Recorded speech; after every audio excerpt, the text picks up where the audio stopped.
The 51st Dragon. The 51st Dragon, by Heywood Broun. Of all the pupils at the night school, Gawain le Cœur Hardy was among the least promising. He was tall and sturdy, but his instructors soon discovered that he lacked spirit. He would hide in the woods when the jousting class was called. Although his companions and members of the faculty sought to appeal to his better nature by shouting to him to come out and break his neck like a man.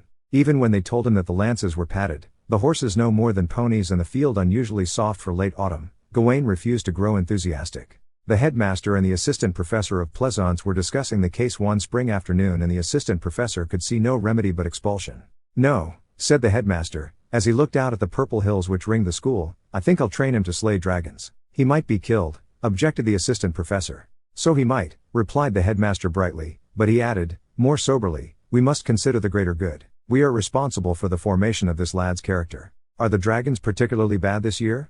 interrupted the assistant professor. This was characteristic. He always seemed restive when the head of the school began to talk ethics and the ideals of the institution. "I've never known them worse," replied the headmaster. "Up in the hills to the south last week they killed a number of peasants, 2 cows and a prize pig. And if this dry spell holds, there's no telling when they may start a forest fire simply by breathing around indiscriminately." "Would any refund on the tuition fee be necessary in case of an accident to young Cœur Hardy?" "No," the principal answered, judicially, "that's all covered in the contract. But as a matter of fact he won't be killed. Before I send him up in the hills I'm going to give him a magic word." "That's a good idea," said the professor. "Sometimes they work wonders."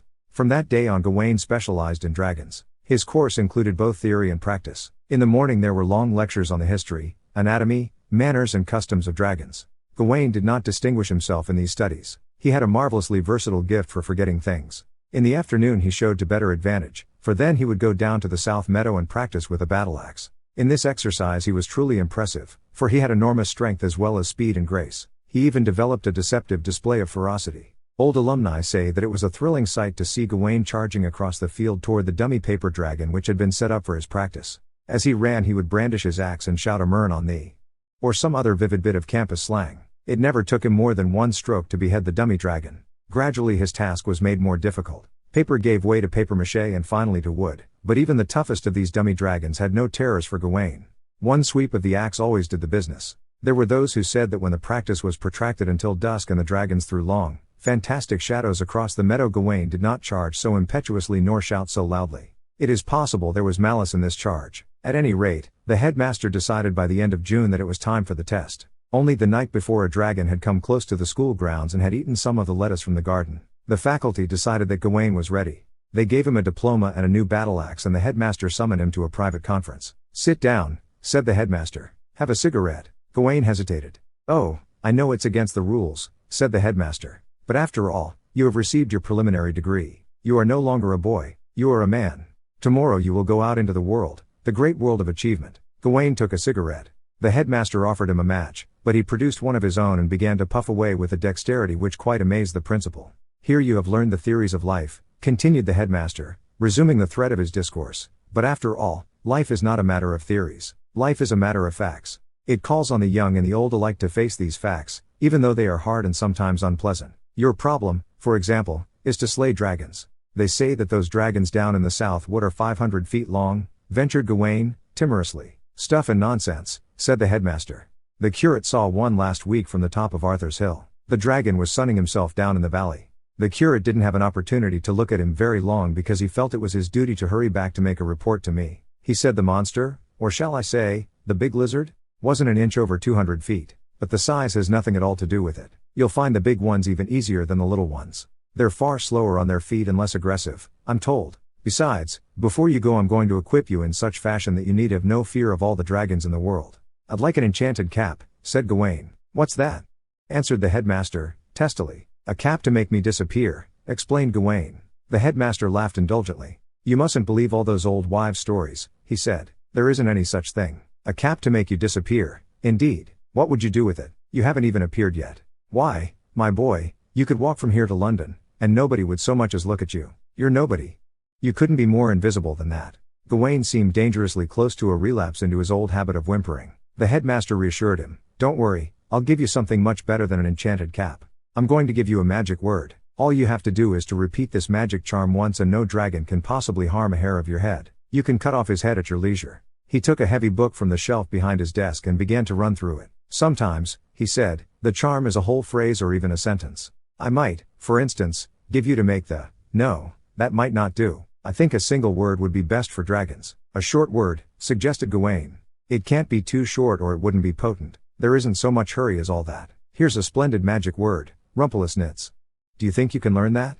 Gawain tried, and in an hour or so he seemed to have the word well in hand. Again and again he interrupted the lesson to inquire, "And if I say Rumpelisnitz the dragon can't possibly hurt me?"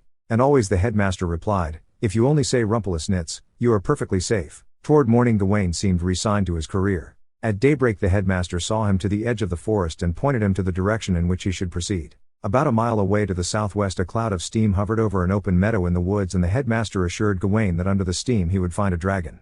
Gawain went forward slowly. He wondered whether it would be best to approach the dragon on the run as he did in his practice in the south meadow, or to walk slowly toward him, shouting Rumpelisnitz all the way.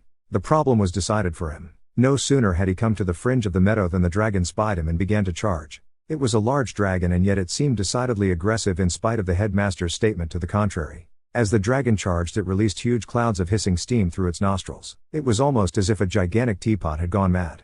The dragon came forward so fast and Gawain was so frightened that he had time to say Rumpelisnitz only once. As he said it, he swung his battle axe and off popped the head of the dragon. Gawain had to admit that it was even easier to kill a real dragon than a wooden one if only you said Rumpelisnitz. Gawain brought the ears home and a small section of the tail.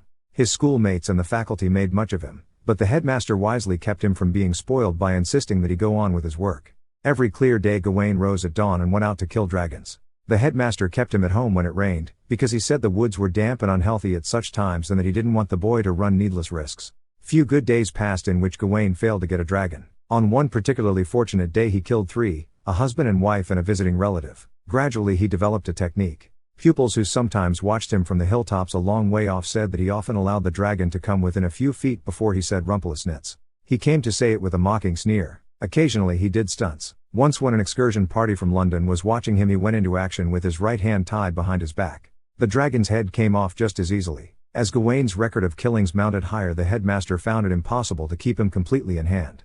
He fell into the habit of stealing out at night and engaging in long drinking bouts at the village tavern. It was after such a debauch that he rose a little before dawn one fine August morning and started out after his 50th dragon. His head was heavy and his mind sluggish. He was heavy in other respects as well, for he had adopted the somewhat vulgar practice of wearing his medals, ribbons and all, when he went out dragon hunting. The decorations began on his chest and ran all the way down to his abdomen. They must have weighed at least 8 pounds. Gawain found a dragon in the same meadow where he had killed the first one. It was a fair-sized dragon, but evidently an old one. Its face was wrinkled and Gawain thought he had never seen so hideous a countenance. Much to the lad's disgust, the monster refused to charge and Gawain was obliged to walk toward him. He whistled as he went. The dragon regarded him hopelessly, but craftily. Of course it had heard of Gawain. Even when the lad raised his battle axe the dragon made no move. It knew that there was no salvation in the quickest thrust of the head, for it had been informed that this hunter was protected by an enchantment. It merely waited, hoping something would turn up.